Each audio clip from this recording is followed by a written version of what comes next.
Marvin Scott. Good morning. This morning's guest is the ranking Republican member of the House Homeland Security Committee, and he sits on the Select Committee on Intelligence. Congressman Peter King, now serving his 9th term, is a strong supporter of the war against international terrorism, and he was a leader in the effort to secure more federal funding to protect New York against any potential nuclear dirty bomb attacks. Additionally, he's up for re-election in a year. Republicans hope to shift the balance of power in Washington. We'll hear about that as well, but let's begin first. Welcome to PIX News Closeup. Great to be back. Good to be here. And let's talk about the terror threat. Sure. You're on the Intelligence Committee. You're filled in as much as you can. Share with us, where do we stand on that threat? Is it still a very active one? Yeah, we're still very concerned about it. It's a threat we learned about several months ago.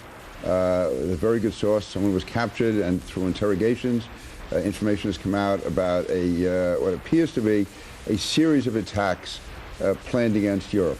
There's no evidence right now of it coming to the United States, but any time we're talking about an attack in Europe, the United States could always be attacked as well. So we have to be on alert over here. But the threat, it's being confirmed by other sources, so it's being taken very, very seriously. Now, are the targets civilians? Are they American civilians they're going after at these foreign targets? No, there's no specific evidence that they're going after American civilians, but what we believe they will be going after will be similar to what was done in Mumbai in India, where they go to where large numbers of both locals and tourists would congregate: a hotel, a museum, a train station, outside an airport, an historic landmark in the country. And that's why Americans were put on notice to be very alert and aware that something could be happening. If you see something, say something.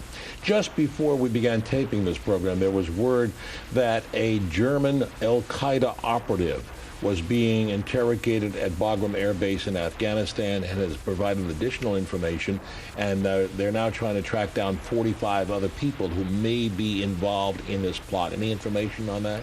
Well, there have been news reports, and I'll just leave it at that a person called Siddiqui, who is a German citizen of Afghan descent, was captured in July this summer, that he's being interrogated at Bagram, and he is the main source for the information that's coming out. Those are press reports, and there's no reason not to believe them. Now, as far as the other arrests, those stories are coming out each day. Some are valid, some aren't, but whether or not the specific story is valid about this 45 or those 5 or this 10, the fact is there are a number of people that authorities are looking for, not just in Germany, but also in other countries. You may have read in the last several days that the French authorities have been making arrests. The British have elevated their threat level. So the countries that seem most concerned are Britain, the French, the Germans, also perhaps Denmark. So these are serious attacks, and we've seen attacks in recent years in London, in Madrid, and it's a lot easier for them to attack Europe than it is the United States. Having said that, we have to be very, very careful over here. We can be very thankful in New York that the NYPD is the best in the world, is on a constant state of high alert, but even now it's even more intense. Now, this was only announced a week ago, but you've been tracking this since midsummer. What is it that ratcheted up the alert level? Was it the statements made last week by Osama bin Laden or other information? It could be any number of reasons. One is information was starting to leak out from the European media, from European sources. And when that happens, I think it's important for the American government to try to put it in some kind of context and acknowledge, yes, we do know about possible threats. We are as alert as we can be, and we want Americans to know about it. Otherwise, you can have rumors running rampant and panic setting in. But no, there have been, again, a series of arrests are being made in different countries. And then bin Laden did put out the audio tape last week.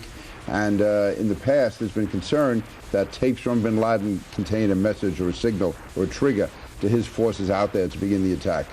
By making this known worldwide with this announcement, does that have an impact of diminishing the threat by letting them know that we know, or does it only intensify their determination to pull it off? We don't know for certain, but the conventional wisdom is that it can throw them off guard. That the terrorists want everything to be exactly the way they planned it to be, and if anything goes wrong, there's a belief that they go back, if not to start, at least they go back and they begin parts of it over again. So yeah, it can disrupt them. We don't know that for certain, but that seems to be the conventional psychological wisdom on the mind of the al-Qaeda terrorists, that yes, once they feel it's out there, that then they back off for a bit and they sort of replan at least parts of it. In recent days, we've stepped up our drone attacks against al-Qaeda targets and al-Qaeda operatives. Can we expect more of that, and how successful can you tell us that they have been? Well, the official position of the American government and members of the Intelligence Committee is we don't confirm or deny whether or not drone attacks are taking place. That is the official position of our government. However, it's clear from news reports that there's been a lot of attacks taking place, that the Obama administration, they give them credit for it, is stepping up activity on the Pakistan side of the border. This began in the last 6 to 8 months of the Bush administration. It's really intensified under President Obama, and I give him full credit for doing that. And I think you've seen the attacks of whatever type they are being intensified over the last several weeks in the areas where we think the training camps may be for this type of attack. Congressman, a question I ask, and I'm sure you and your colleagues ask as well. Billions and billions of dollars are spent each year on intelligence in this country, and we have a worldwide effort. Why? Why can't we find Osama bin Laden? Yeah, it is hard to explain. Having said that, whenever I meet with the intelligence officials, from the head of the CIA to the head of National Counterterrorism Center, FBI, all of them, and also ask our foreign allies, basically, I mean, and you're probably going to Afghanistan yourself in the next several months. When you go there, you see how expansive it is. The mountains go on for hundreds and hundreds of miles. And the presumption is he's in one of those caves on the Afghan side of the border or the Pakistan side of the border.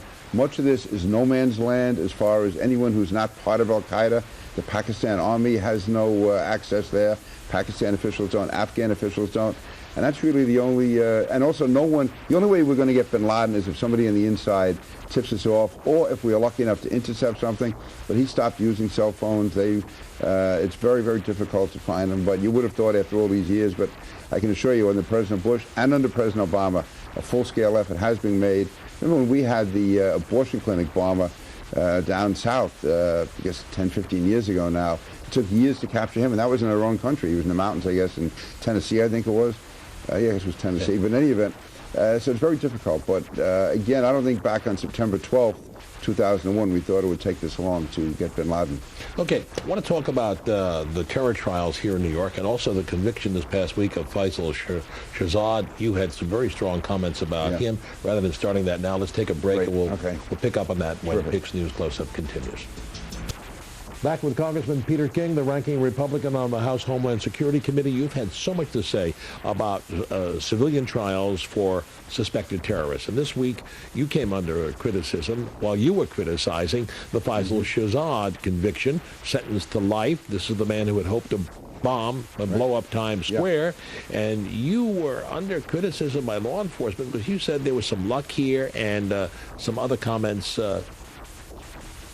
Yeah, well, first of all, it was described in the newspapers being law enforcement. I don't know of anyone in law enforcement who disagrees with what I said. What I said was that it was luck because when he was captured, and it was great police work by the FBI, the NYPD, Joint Terrorism Task Force, did a great job in capturing him, but because of orders of the Attorney General, law enforcement had to advise him of his Miranda rights, which meant that he could stop talking at any time. Fortunately, and this was the luck, he kept talking anyway.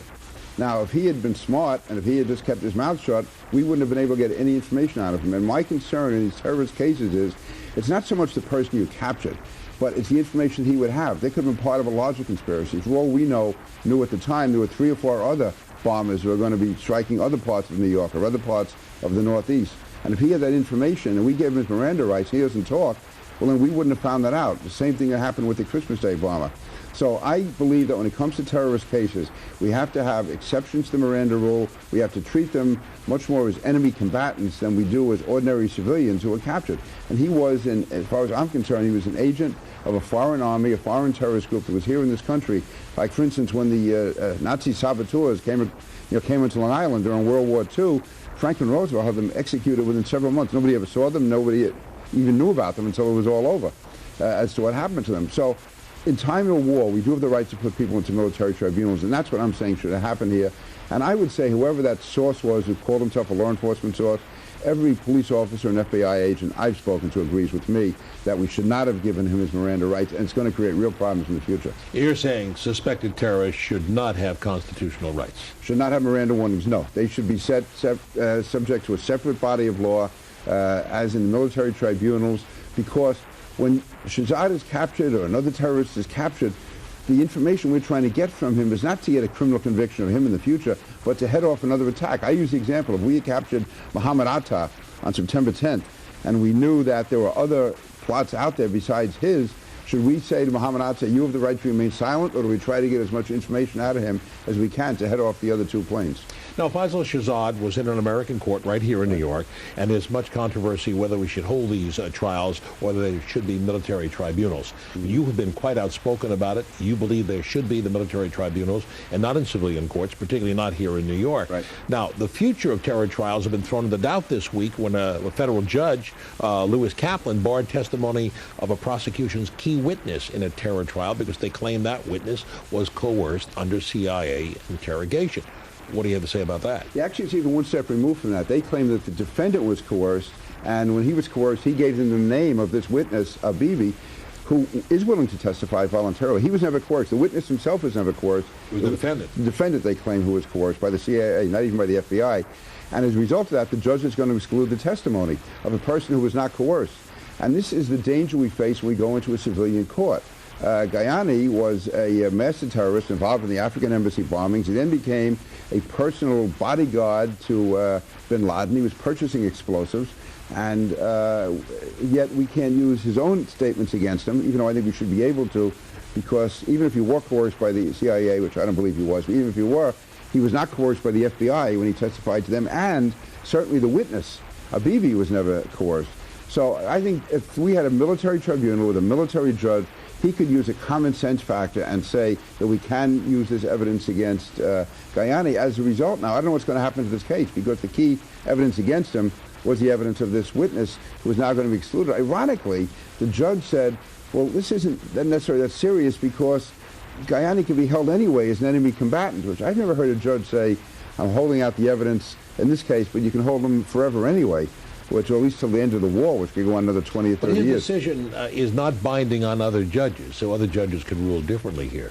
But this is the risk we face, though. I think, I've been to Guantanamo. I think we have the courtroom, the facilities there. We can have a military tribunal, have the trial there.